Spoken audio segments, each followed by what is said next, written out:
Hello दोस्तों, welcome to my YouTube channel chemistry with ABD. आज हम लोग देखने वाले हैं कि क्रिस्टल के कितने प्रकार होते हैं।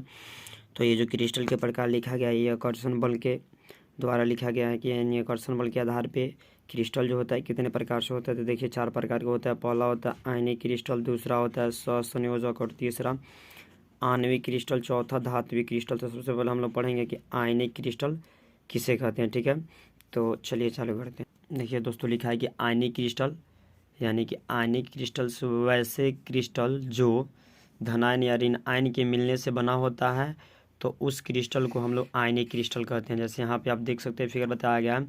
सबसे पहला बात कि ये जो क्रिस्टल होते हैं ये आयनों के मिलने से बनते हैं, या तो ऋण आयन या फिर धन आयन, दोनों जब मिलता है तब जाके आपका आयनिक क्रिस्टल बनता है। आयनिक क्रिस्टल के यहाँ संरचना लिखा गया है। ये संरचना जो है Na और Cl का है। जैसे यहाँ ऊपर दिखाई दे रहा है कि Na प्लस और Cl के मिलने से बना है।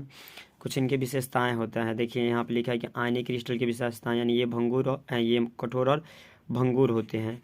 कठोर के मतलब ये मजबूत भी होते हैं, ज़्यादा हार्ड हो जाते हैं। ठीक है, उसके बाद ये भंगुर भी होते हैं, यानी इनको जब मारा जाता है तो ये चूर चूर हो जाते हैं।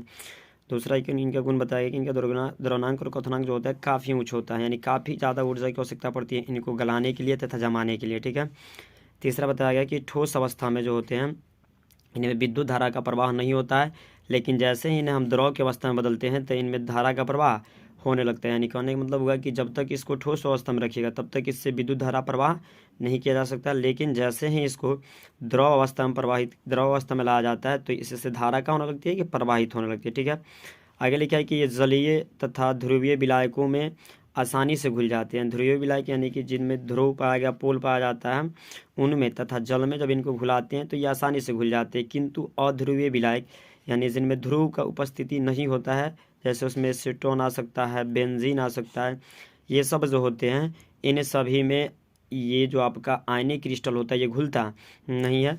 इसका और भी बहुत सारा यहाँ पे एग्जांपल लिखा गया है। जैसे यहाँ पे देख सकते हैं AgCl, ZnS, CaF2 ETC, ये जो है इस सब का उदाहरण हो सकता है।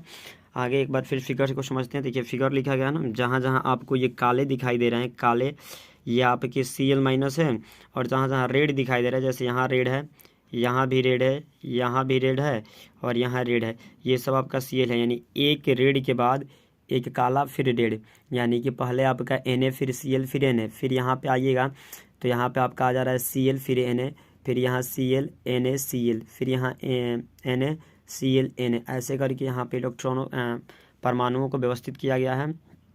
तो ये था आपका आयनिक क्रिस्टल। अब हम लोगों को अगला पढ़ना है आयनिक क्रिस्टल के बाद वाले क्रिस्टल।